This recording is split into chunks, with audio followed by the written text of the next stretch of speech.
Belum waktunya dicicip untuk sementara, ya mohon ditahan dulu kesabarannya karena ini masalah perjuangan di 96 negara di Abu Dhabi. Ya, akan dibawa ke Abu Dhabi dengan mengucapkan ya mudah-mudahan ini depan akan lebih bagus, lebih baik.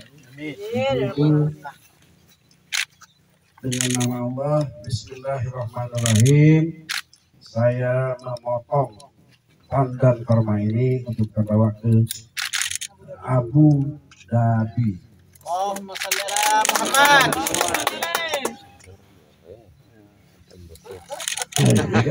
Bang, itu tangan orang tua itu bang. Bantu. Enggak biasa beliau. Keras. Nanti pas.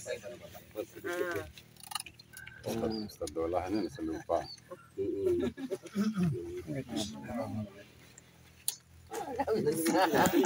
Mulai diengkeng kan emang. Biasa kemiman ibu. Awas jaga bawaan. Berdiri. Daun.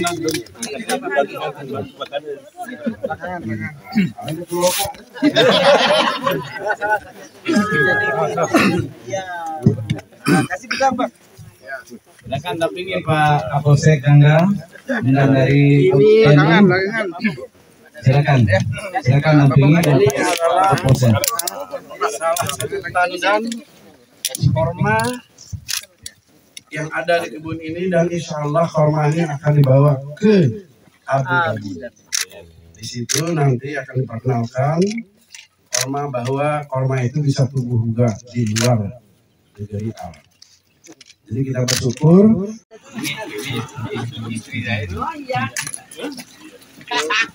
Istrinya Wak Dolah itu nih.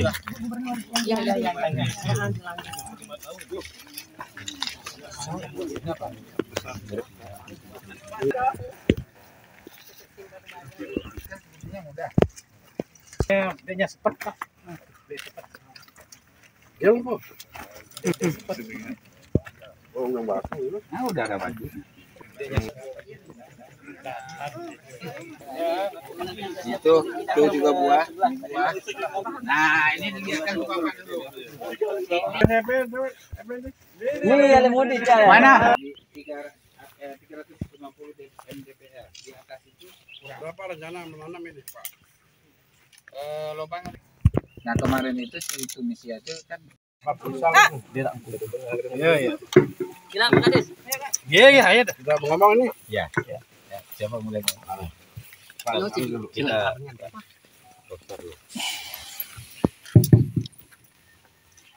Bismillahirrahmanirrahim. Alhamdulillahirrabbilalamin. Assalatu ala Rasulillah sallallahu alaihi wasallam. ada yang dari biji, kemudian ada dari sunu, kemudian ada dari kultur jaringan atau tissue culture. Alhamdulillah di sini ada, jadi kultur jaringannya ada, dari bijinya ada, dan yang dari biji inilah yang perlu kita memastikan jantan betinanya, maka ada proses uji DNA.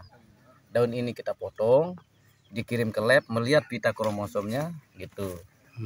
Apakah XX atau XY pita kromosomnya, dikontrol positifnya. Itu sungguhnya kalau berbicara kurma yang dari biji, untuk meminimalisir efek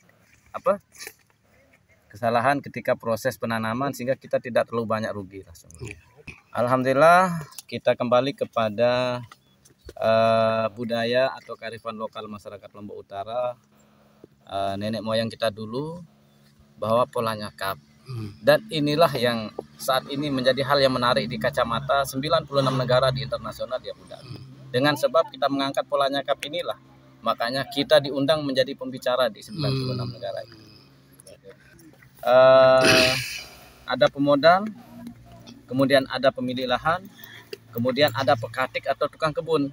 Ya kami sendiri dah, Ukhuwah Datu menjadi pekatik tukang kebun, tapi yang profesional yang fokus berbicara tentang pengurusan kurma. Hasilnya dibagi. Nah, hasilnya sesuai dengan kesepakatan mudharabah. Kalau kompilasi hukum Islamnya sungguhnya mudharabah.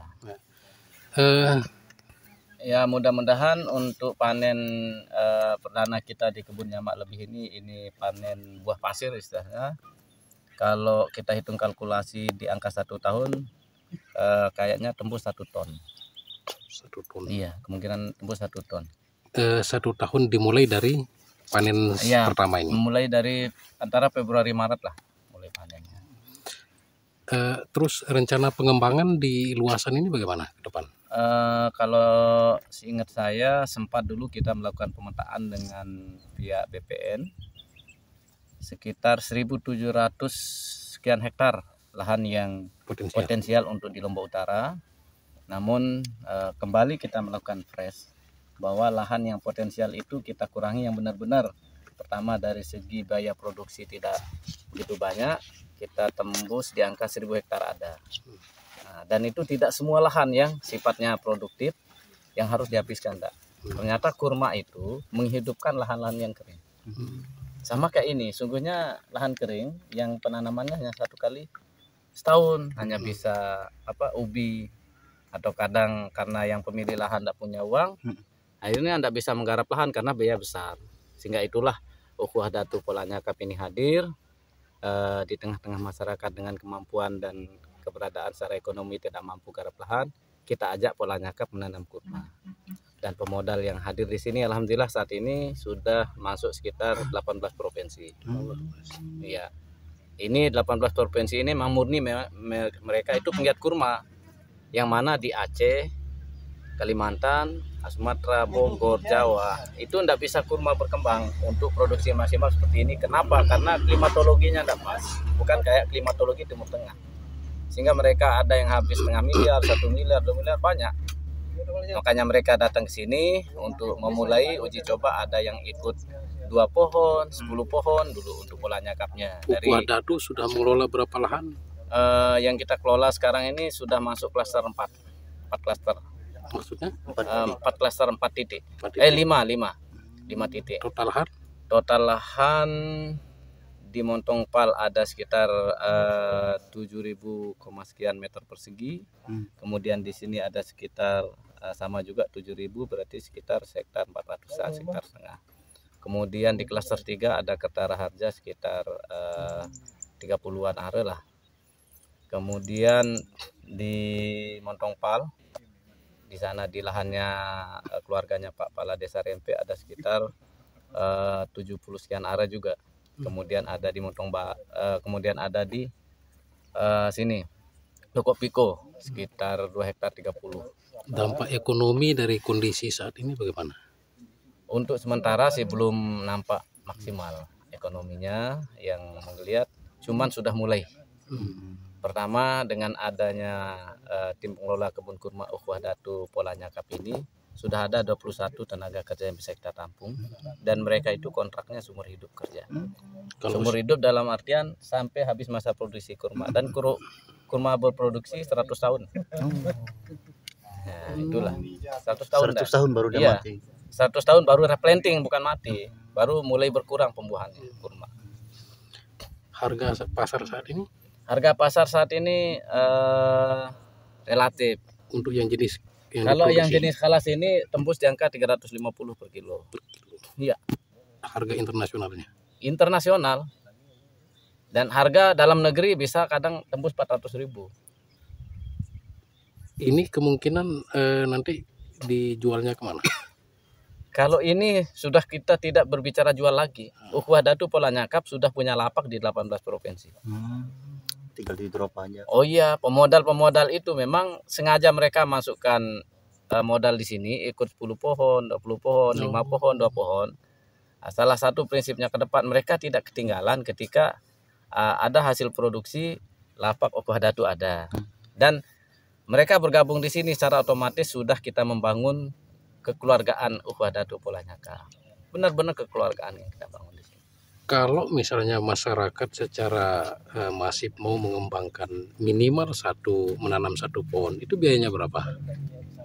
Kalau pembiayaan Polanyaka itu sederhana sungguhnya, tidak banyak kok. Paling pembelian bibitnya yang sudah uji DNA di angka 1,5 juta. Terus biaya pupuknya sederhana, pupuk kandang ada, hanya itu makanan pokoknya, pupuk kandang dan air. Adapun ada istilahnya booster pupuknya itu memang ya istilahnya rahasia perusahaan lah sungguhnya.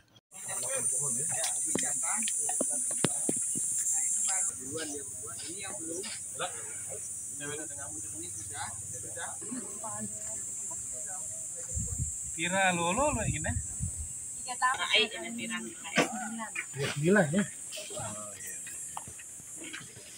Gimana Mr. Zal? Mr. Zal?